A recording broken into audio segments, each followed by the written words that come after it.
Class में जिसमें हम पास्ट इंडेफिनिट के इंट्रोगेटिव सेंटेंसेस को क्लियर करने वाले हैं।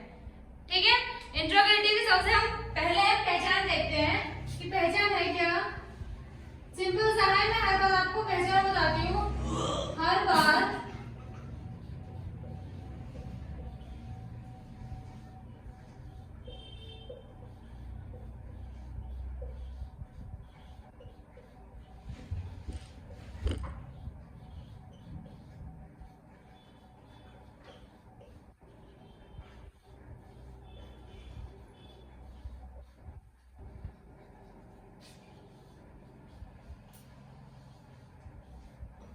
इन वाक्यों के अंत में ता, था, ती, थी, ते, थे आदि शब्द आते हैं। वाक्यों के अंत में ता, था, ती, थी, ते, थे आदि शब्द आते हैं।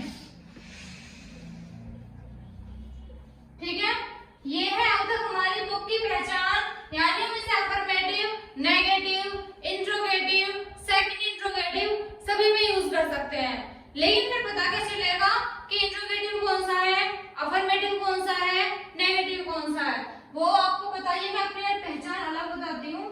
तथा वाक्यों के शुरुआत में क्या शब्द आता है। ठीक है, वाक्यों के अंत में ता, था, ती, थी, ते, थे आदि शब्द आएंगे। जरूरी नहीं है कि ता, था, ती, थी, ते, थे यानी ता इनके साथ में आए। आ सकता है कि गए थे तो कंफर्म है कि थे आएगा ही आएगा, लेकिन ता, ती, ते ये कंफर्म नहीं है। ठीक है, उसके बाद वाक्यों की शुरुआत में क्या शब्द आएगा, जैसे कि फॉर एग्जाम्पल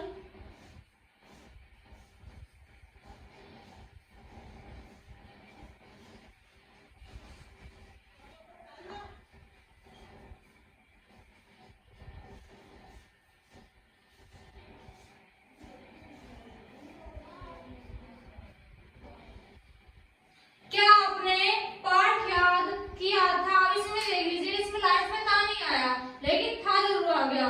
इसी तरीके से जरूरी नहीं है कि हर सेंटेंस में था या थी आए, लेकिन था जरूर आता है। ठीक है, पहचान क्लियर, पहचान क्लियर हो गई। वाक्यों के अंत में था, थी, ते, थे हर टाइम बताया हुआ है।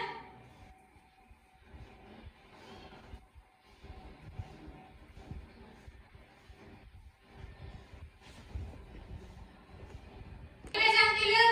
अब एक बार रूल देख लेते हैं कि रूल क्या है।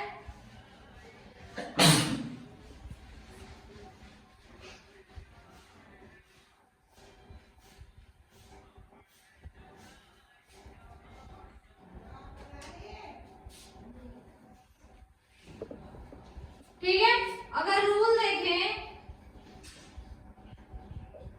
सबसे पहले आएगा did plus subject plus verb की फर्स्ट फॉर्म प्लस ऑब्जेक्ट। ठीक है, सब डिड प्लस सब्जेक्ट वर्ब की फर्स्ट फॉर्म और ऑब्जेक्ट। मैंने आपको अफर्मेटिव कराया था, हमने सिर्फ अफर्मेटिव में सेकंड फॉर्म का यूज करा है, बाकी हमने सभी में वर्ब की फर्स्ट फॉर्म का यूज करा है और वर्ब की फर्स्ट फॉर्म का ही यूज होगा। ठीक है, सिर्फ अफर्मेटिव में सेकंड फॉर्म का यूज होगा, बाकी सभी में वर्ब की फर्स्ट फॉर्म का यूज होगा। याद रखना है चीज को भी, फर्स्ट फॉर्म और सेकंड फॉर्म को इधर उधर कर दो। ठीक है, अगर पास्ट इंडेफिनिट का अफर्मेटिव आता है तो वर्ब की सेकंड फॉर्म, पास्ट इंडेफिनिट का और कुछ भी आता है, नेगेटिव आओ, इंट्रोगेटिव आओ या डबल इंट्रोगेटिव आओ, और सभी में वर्ब की फर्स्ट फॉर्म का यूज करेंगे हम। ठीक है, एग्जांपल को बना के देख लेते हैं। सबसे पहले क्या है, क्या की जगह में क्या लिखना है, डिड। उसके बाद सब्जेक्ट यानी यू, उसके बाद वर्ब की फर्स्ट फॉर्म या तो डू लिख सकते हो।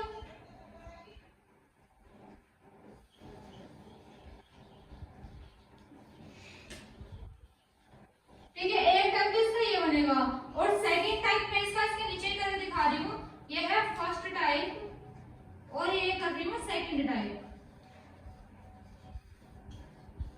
दो तरीके से हम इसे बना सकते हैं, पहले डिड, उसके बाद सब्जेक्ट,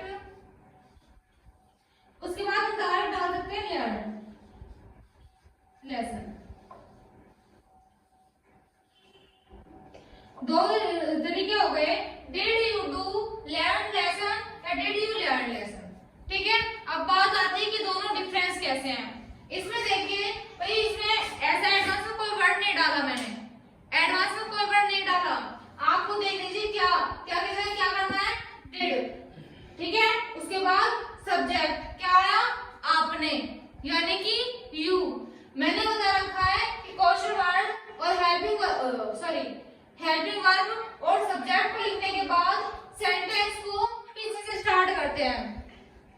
ठीक है, तो था कि तो कुछ नहीं होती। उसके बाद आया क्या, क्या की हो गई डू, उसके बाद याद, लर्न, पार्ट, लेसन। ठीक है, इतना हो गया ये। अब आते हैं दूसरे की बात, वो आपके ऊपर बात है कि आप डू को लगा रहे हो या नहीं लगा रहे। लगाओगे तभी भी कोई दिक्कत नहीं है, और नहीं लगाओगे तभी भी कोई प्रॉब्लम नहीं है। ठीक है, जैसे कि टाइप सेकंड में मैंने बता दिया है आपको, क्या की जगह क्या लिखना है, डिड, उसके बाद सब्जेक्ट, उसके बाद वर्ब और उसके बाद ऑब्जेक्ट। ठीक है, ये जो है ये फॉर्मेशन वो है जो मैंने आपको ट्रिक के तौर पर बताया हुआ है कि हेल्पिंग वर्ब लिखो, सब्जेक्ट लिखो और उसके बाद सेंटेंस को पीछे से बनाना स्टार्ट कर दो। ठीक है, ये वो है विदाउट ट्रिक, क्योंकि अगर हम इसे पीछे से बनाएंगे ना तो क्या की लर्न नहीं होती, क्या की डू होती है, यानी करने की डू होती है। ठीक है,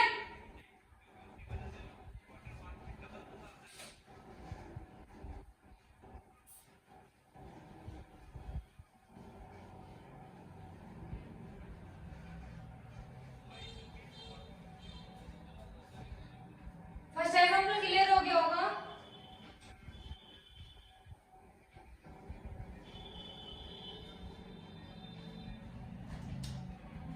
एग्जांपल अगर सेकंड देखें,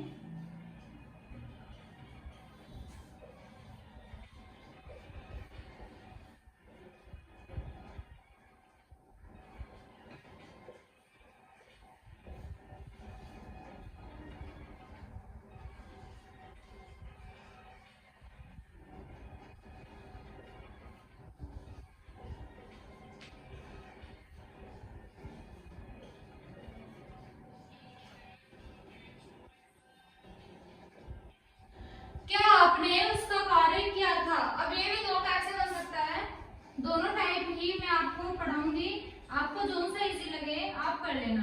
टाइप वन, ठीक है, सबसे पहले क्या लिखना है, डिड, उसके बाद सब्जेक्ट, उसके बाद वर्ब की फर्स्ट फॉर्म,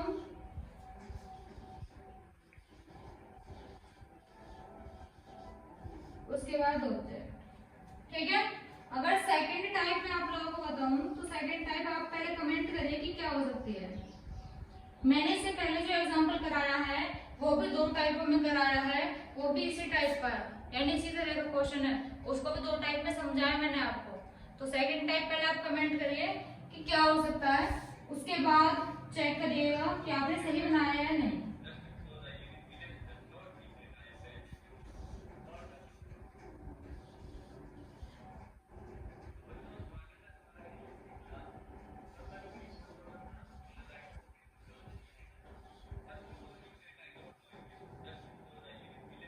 ठीक है, फर्स्ट टाइप देखिए, क्या आपकी जगह क्या लिखना है, डिड, उसके बाद सब्जेक्ट। टाइप के अकॉर्डिंग यानी ट्रिक के अकॉर्डिंग हमने हेल्पिंग वर्ब और सब्जेक्ट दोनों लिख दिए, तो हमें क्या करना चाहिए, पीछे से स्टार्ट करना चाहिए। आगे कोई मीनिंग नहीं होती, ये हमारी पहचान है। ठीक है, क्या है तो करने की क्या होती है, डू, उसका वर्ब यानी हिम वर्ब। ठीक है, टाइप फर्स्ट हो गई। टाइप सेकंड में है कि क्या की जगह डिड, उसके बाद सब्जेक्ट, और अगर नॉर्मली बनाए विदाउट ट्रिक के तो हिम वर्ब। ठीक है, वो आपकी मर्जी है। लगाना है नहीं लगाना, लेकिन मेरा यही है कि आप लोगों को टाइप फर्स्ट समझ में आ रहा है ना, तो बहुत ही अच्छी बात है, क्योंकि इसमें बहुत ही सिंपल है। हेल्पिंग वर्ब लगाओ, सब्जेक्ट लिखो और पीछे से स्टार्ट कर दो, ठीक है। इसमें भी बोलने की आसान नहीं होती है। आप एक बार खुद करके देखिए, चेक करिए। Did you do him work, feel आया कि सेंटेंस हमने कुछ बनाया, did you do him work. लेकिन अगर सेकंड में देखें, डिड यू हिम वर्क, इतना फील नहीं आया, इतना अच्छा फील नहीं आया इसका। लेकिन फर्स्ट वाले का अच्छा फील आया, तो आप लोग मेरा सजेशन माने तो आप लोग डू लगा के आए, ठीक है। किसी भी पेपर में जाएं या कैसे भी सेंटेंसेस बनाएं, अगर आपको क्या दिया गया है करने की मीनिंग्स दी गई है, तो आपको ये यूज करना, ठीक है। दो एग्जांपल हो चुके हैं, एक एग्जांपल मेरा काम है आप लोगों को दोनों टाइपों को बताना था कि आप कोई सी भी टाइप करके आए टाइम पर, लेकिन जो अच्छी होती है उसी को करके आओगे तो बहुत अच्छी बात है, ठीक है। जो अच्छी नहीं होगी उससे अगर क्या होगा, नंबर तो मिलेंगे, लेकिन एक आध या आधा होगा नंबर इधर उधर हो जाता है, ठीक है। तो इस वजह से जो अच्छा लगे वही करके आना। अगर तीसरा एग्जांपल देखें,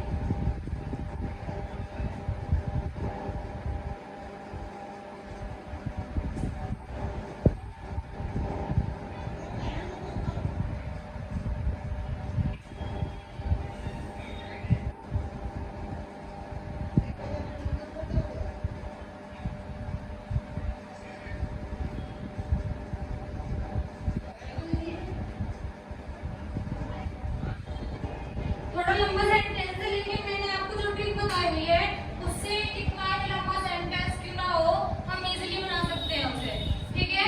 सबसे पहले क्या लिखना है, हेल्पिंग वर्ब यानी डिड, एक वचन हो या बहुवचन हो इसमें डिड ही आएगा। उसके बाद सब्जेक्ट, हेल्पिंग वर्ब और सब्जेक्ट हो गया, ज्यादा कुछ नहीं करना, सेंटेंस से पीछे जाना है, थे की कुछ मीनिंग नहीं होती, ठीक है। तो आया क्या, जाते यानी गो। उसके आगे क्या है, प्ले,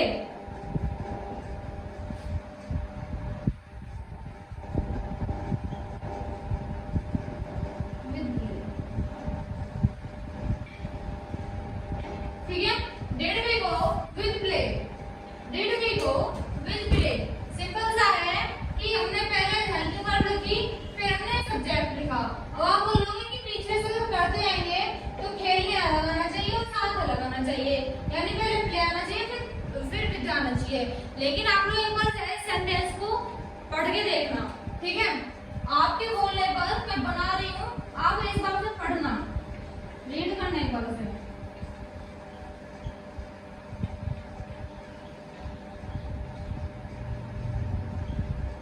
अब आप लोग अगर पढ़िए, did we go with play, did we go play with, नहीं आ रहा ना, did we go play with, कुछ डिफरेंस है, कुछ डिफरेंट है। लेकिन अगर हम ऊपर देखें, did we go with play, तो ऐसी चीजें आती हैं साथ में, या आपका भाई, राम का भाई, ये एक साथ ही लिखी जाती है। ये आपको समझना होगा, ये आपको खुद समझना होगा, प्रैक्टिस करनी होगी चीज की, कि साथ में आओ, उसने आओ, या कुछ भी आता है तो हम साथ में लिखेंगे, ठीक है। अलग अलग नहीं लिख सकते, क्योंकि सेंटेंस अच्छा नहीं बन पाता, जिससे कि नंबर इधर उधर हो जाएंगे फिर।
सभी के, ठीक है।